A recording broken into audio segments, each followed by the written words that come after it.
Então, voltamos agora com ao So we have Robert Broughton live here with us, and he's going to talk about the new awareness in businesses, balancing head and heart in the business world. Well, he holds international workshops on conscious life, but he has a wide experience in sales, marketing, and entrepreneurial activities, and he's from the United States, and he's here with us live. And people will enjoy very much your presentation. Great. Thank you so much. Thank you so much. Well, it's very... É maravilhoso estar aqui, apesar de estarmos no estúdio. E é muito impressionante, né? Por causa da tecnologia, eu posso estar aqui. So I've been told. Okay. So that's very exciting and a big responsibility, and it's very, very wonderful. I just hope I can remember everything I have to say, because when you get a little bit older, two things happen. Firstly, you start losing your memory a little bit, and the second thing... Okay.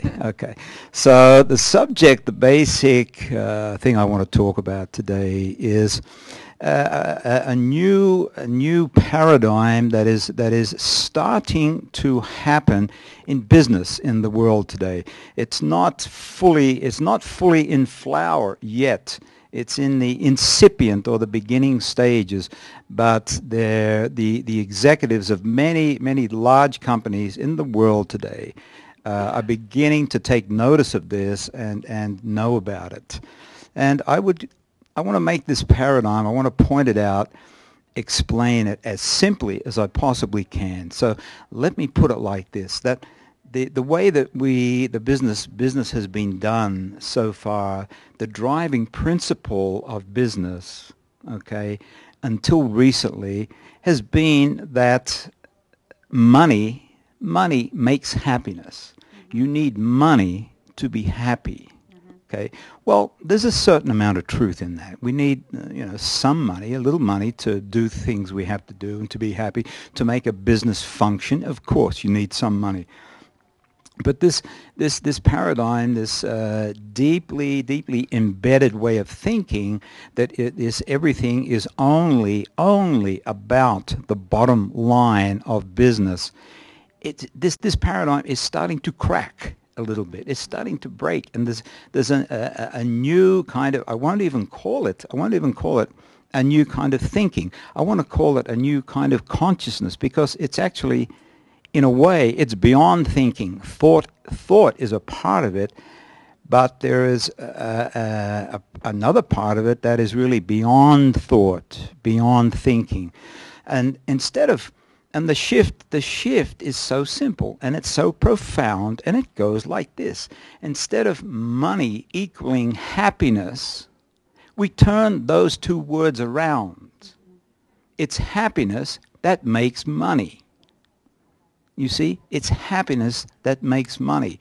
Now, what company, I wonder who could tell me, probably quite a few people could tell me, what company in the world today, most people, if you take, there has been surveys done on this, they ask college students in certain surveys, what company would everybody like to work for the most? Okay, that company is Google, usually. Now, why is that? The main reason for that is not only the great opportunities that are possible in that company, it's the way they treat their employees, the care they take to make sure that the employees love their job and are happy doing their job. You can see on the internet, if you go on and Google the words Google office photos. I did that a few days ago. Google these three words, Google office photos. You'll see a whole range of pictures there of what it's like to work in the office there at Google. They have places where people can get massages, places where people can go quietly and meditate. Their cafeteria has an amazing range of food, and these services, that's just what, 3 or 4 I've just mentioned. They go on and on and on. It looks like something from another planet when you have a look at these photos. Who would not want to work in that place? It must be fantastic. Okay, so they know this. About 4 years ago, I attended a arts festival out in the desert in Nevada. The name of this festival is Burning Man Festival. And about 60,000 people gathered there in the desert for about a week. And everyone lives in tents and camper vans and things like that. And it's a very, very innovative arts festival. The people that I went there with, we traveled there on a large bus. Some of those people were connected with the 2 guys, Larry and Sergey, that actually own Google. So our bus parked there in this arts festival. And who pitched his tent and slept in his tent on the top of our bus but Sergey Brin, one of the owners of Google. Now, I had to ask myself, why would those guys be at an arts festival like that? And then someone told me, because they come here to meet very different people who think in very, very different ways, people who think out of the box, people that you would not expect to find in an office of a very high-tech company. So these guys are somewhat, probably a lot, embracing this new kind of consciousness in business. Another company that also is embracing it is Apple. A few days ago, the announcement was made that Steve Jobs was stepping down from Apple because of illness. That he spoke about Apple, and he said, I saw it on CNN, on the internet, it's the short speech he gave. He said, Apple is a company with heart. A company with heart. Now, how often do you hear that? And Apple supposedly is the biggest company in the world today. I think it's on top of the Fortune 500 list, something like that. So Apple is a company with heart. Now, what does that mean, a company with heart? As opposed to what? A company with mind. Let's just take a look for a moment. I want to consider our brain. That brain that everybody has 2 halves in it, 2 sides to the brain. The left side is, the way the brain has evolved is that the left side is used for rational thinking, okay, and the right side is connected with feeling and intuition. Another way to put it is like this, that the right side of the brain experiences reality directly, and the left side of the brain interprets reality. Okay, that's the rational thinking side. We need both sides of the brain to be in balance. A few hundred years ago, a villain by the name of Mr. Descartes, René Descartes, he made the statement, I think, therefore I am. Oh, my goodness, and what happened? Suddenly, thinking became the most important thing in the world, right? I want to turn the clock back and have a word with Mr. Descartes, about that. So he kind of brought to the fore something that had been happening for some time, but then human civilization began going on the track of favoring the left brain, and so rational thinking became the order of the day. It became the way everything pretty much was done.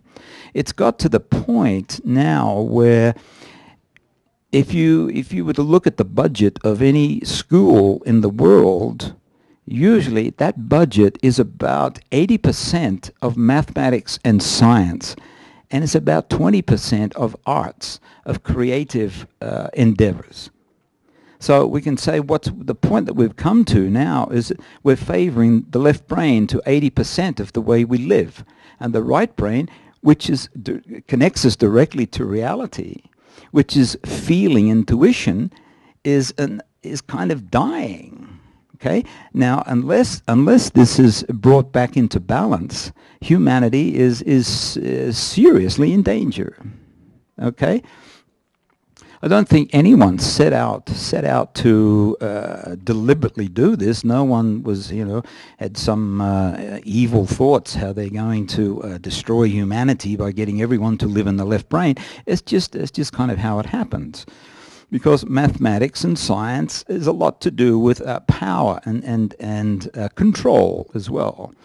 And when we're functioning in right brain more, it's softer. It's more to do with feeling and caring, and like Steve Jobs said, heart. The word heart. Usually, the words we hear in business mostly are what the bottom line to make sure that things are functioning correctly financially, to be excited about what you're doing, to be powerful, and these kind of words that are somewhat disconnected, I would say, somewhat disconnected from the feeling of how things work. You see, so. The new, what I would call the new paradigm in business, is starting to make a shift back towards the balance of left brain and right brain. Okay, so women in business, I think, are embracing this a lot, probably a lot more than men. Who could tell me, who is generally known these days as, or generally seen to be the most, now here I'm going to use that word because I need to right now, that word, who is the most powerful businesswoman in the world? Who would that be? A clue, she's black. Okay, that's Oprah Winfrey, right? The world's first, I think, black female billionaire.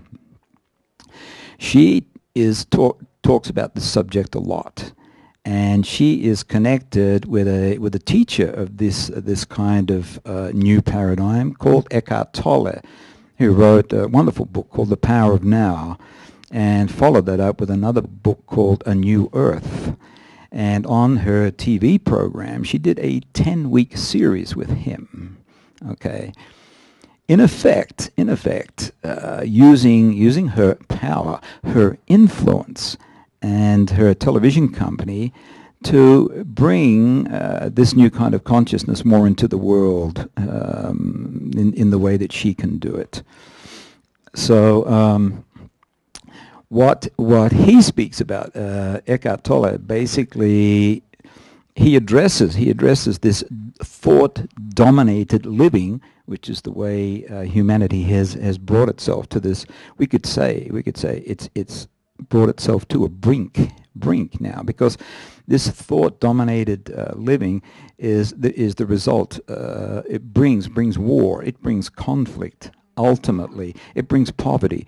All the things that are destructive to humanity are happening because of this out of balance, left brain dominated life. And modern business desperately needs to change from that model, from that paradigm, into the new one. In 2008, 3 years ago, when this financial crisis happened, when the U.S. government started to get things back on track a little bit, President Obama took a deep breath once the crisis was starting to get resolved, and he said this. Modern business needs to change, and it needs to change a lot. And it is not doing that. It is not doing that. That was said by the President of the United States 3 years ago. Okay? And so what do we find is happening? We're on the brink of this happening again. And this time it might not be so easy to get out of it. It might require more than just throwing, several trillion, 14, 15, 20 trillion, which the United States does not have, to get us out of that, if we don't do something very, very soon. And as I said at the beginning, as I started